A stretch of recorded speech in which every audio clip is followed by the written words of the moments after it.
Magandang gabi po sa lahat. Welcome to my YouTube channel, Dexter Works. Gagawin natin ngayon ay paandarin natin itong motor na Honda TMX kasi biglang namamatay at ayaw nang umandar itong motor. Kaya ngayon mga lods, titingnan natin dito, ito-troubleshoot natin. Tingnan natin kung mayroon pang kuryente.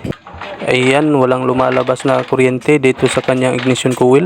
Dahil walang lumalabas na kuryente dito sa kanyang ignition coil, ibig sabihin walang binabato na kuryente yung kanyang CDI. At kung titingnan natin dito, unang-una yung kanyang primary coil or yung kanyang rewind. Ngayon simulan na natin mga lods. Sa pag-troubleshoot nito ay kailangan natin gamitan ng multi-tester. Hugutin lang natin tong isang wire dito. Ito yung galing dito sa kanyang primary coil. Tapos ito yung pulser, itong kulay asul na may stripe na white.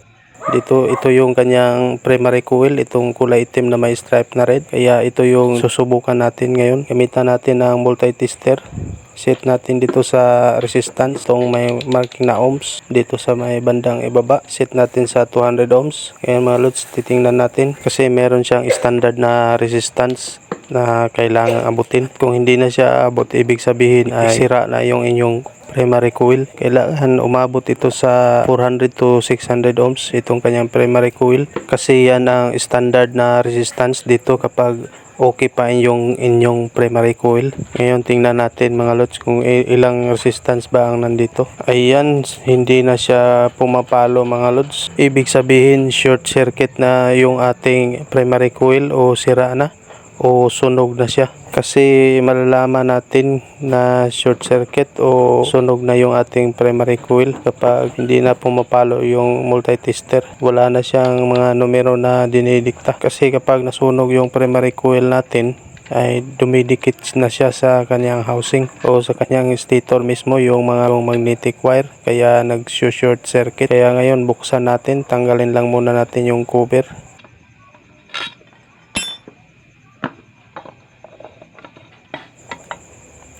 Ayan, nabuksan na natin. Meron tayong wire dito. Isang wire. Balatan lang natin dito sa dulo. Kasi meron tayong gagawin dito mga lods. Kasi tapos na natin nagagamitan ng multi-tester para masigurado natin. Ito yung pinaka last na gagawin natin. Para ma-sure natin na wala na talagang kuryente yung primary coil natin. Ito lang yung gagawin ninyo mga lods. Dugtungan nyo lang yung wire na kulay itim na may stripe na red. Tapos dikit natin dito sa kanyang flywheel habang kinikik natin. Kailangan mag-spark ito kapag nasa good function pa yung primary coil. At kapag hindi na nag-spark yung wire kapag dinidikit natin habang kinakrang natin itong ating motor dito sa kanyang flywheel, kailangan nag-spark itong wire. Pag hindi na, ibig sabihin sunog na o sira na yung ating primary coil. Kaya kailangan nating buksan, tanggalin lang muna natin itong kanyang flywheel o magneto. Tsaka itong kanyang washer dito. Yan, natanggal na natin yung washer. Ngayon, ikabit lang natin itong kanyang magneto puller. At kailangan natin tanggalin itong ating magneto. Ayan, natanggal natin. Tanggalin lang natin itong isang tornilyo niya dito sa gilid. Itong lock ng kanyang wire. Ngayon, kailangan nating tanggalin itong primary coil at saka itong buong stator assembly. At para matanggal itong buong stator assembly at saka itong kanyang primary coil, kailangan nating tanggalin itong dalawang screw bolt. Tanggalin lang natin itong dalawang screw bolt dito sa kanyang stator at saka dito sa kanyang pulser. Itong dalawang maliliit na screw bolt para mapalitan natin ng bagong stator kasi nasunog na o sira na itong ating stator, itong primary. Kaya kailangan nating palitan. Pwede naman natin itong i-rewind pero mas madali kasi kapag nagpapalit tayo kaagad ng buong stator assembly. Kasi kailangan nating magpalit kaagad kasi gagamitin na natin itong motor. Meron tayong savings dito na lumang stator assembly. Ito yung ikakabit natin. Sinubukan ko na to, okay pa naman yung kanyang primary coil. Meron pa naman tong kuryente. Ngayon ikakabit natin ito. At mamaya abangan ninyo mga lods. Susubukan natin kung meron na bang kuryente itong ating motor. At subukan rin nating paandarin kung aandar na ba itong ating motor para malaman natin kabit mo lang muna natin itong ating stator assembly na savings. Sa pagkabit nito mga lods, kailangan natin ikabit itong kanyang mga screw bolt dito sa kanyang stator assembly. Buti nga at hindi siya matigas tanggalin nung tinanggal natin itong dalawang screw bolt dito sa kanyang stator. Kasi minsan matigas ito, lalong-lalo na kapag stock. Kasi meron siyang thread locker, yung parang pandikit na nilagay ng company, o Loctite yung tawag dito ng iba. Tapos higpitan lang natin to ng mabuti mga lods. Huwag kalimutan na higpitan itong mga tornilyo para hindi malaglag. Kabit ko lang muna tong dalawang maliliit na screw bolt dito sa kanyang pulser o pickup coil mga lods. Dahil nahigpitan na natin yung dalawang maliliit na screw bolt sa kanyang pickup coil, ito na namang nandito sa kanyang stator assembly mismo, itong dalawang malalaki na screw bolt. Higpitan natin mga lods. At pagkatapos nito mga lods ay ikakabit natin itong kanyang magneto. Kailangan i-shoot natin dito sa kanyang hiwa itong kanyang wood wrap key o konya. Kailangan nating itapat itong kanyang konya dito sa hiwa ng kanyang flywheel. Ayan, naipasok na natin, naitapat na natin yung kanyang konya dito sa kanyang flywheel. Sunod natin gagawin mga lods ay luwagan natin itong dalawang maliit na tornilyo dito sa kanyang pickup coil o dito sa kanyang pulser, kasi adjust natin yung clearance dito sa kanyang pulser. Sa pag-adjust dito, kailangan meron siyang gap itong contact point dito sa kanyang flywheel at saka dito sa kanyang pulser, kaya gamitan natin ng filler gauge mga lods. I-set natin dito sa 15mm yung filler gauge na gagamitin natin. Tapos pasok lang natin dito sa kanyang gap dito sa ilalim ng kanyang pulser at saka dito sa contact point ng kanyang flywheel. Ganyan lang mga lods. Tapos higpitan natin yung dalawang tornilyo niya dito sa kanyang pulser. Sa pag-adjust dito mga lods, kailangan mahila yung ating filler gauge, hindi yung matigas hilain. Tamang-tama lang.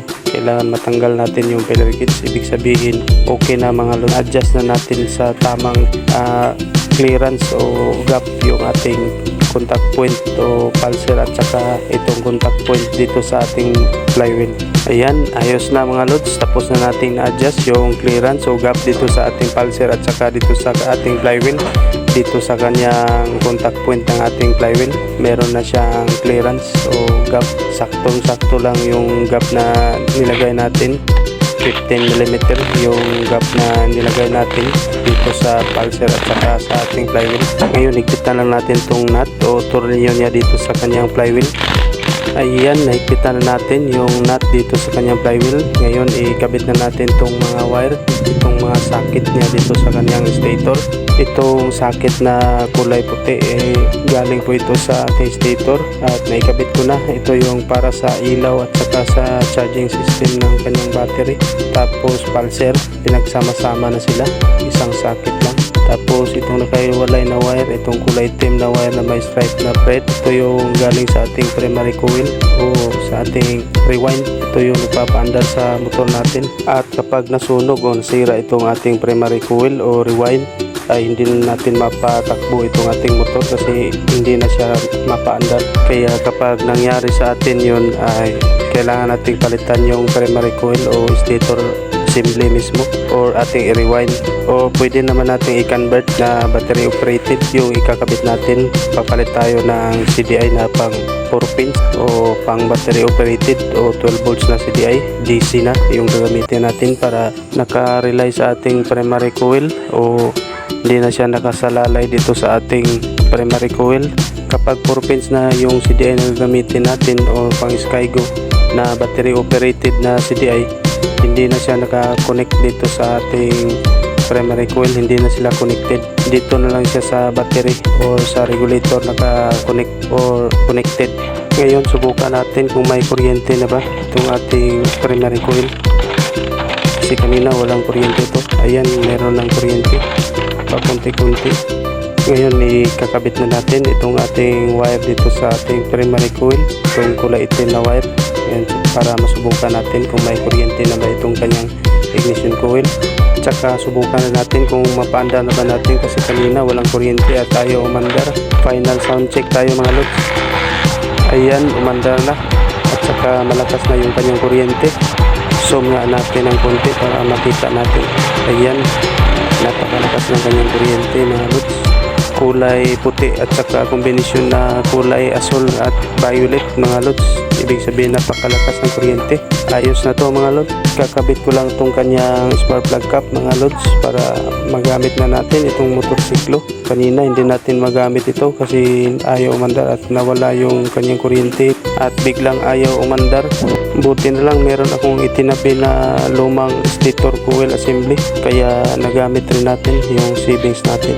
Kaya ngayon i-organize lang natin, lagyan natin ng electrical tape itong mga wires ng ating stator at habang nilalagyan natin na balot itong mga wires, pag-usapan natin kung ano yung advantage kapag battery operated na yung motor.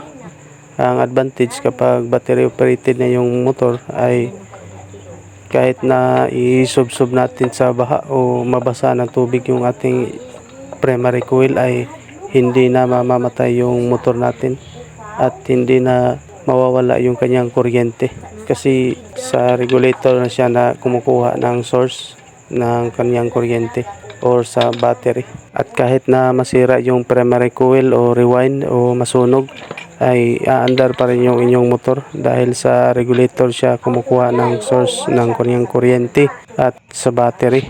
Unlike sa coil type na CDI, itong original na stock na CDI dito sa TMX ay kapag nasira yung rewind ay hindi na siya magbabato ng kuryente yung ating CDI kasi wala na siyang source, nasunog na yung kanyang primary coil o rewind. At tapusin ko lang tong ginagawa natin mga lods. Higpitan na natin itong dalawang tornilyo na dito sa kanyang cover. Ayan, at pagkatapos ay subukan ulit natin.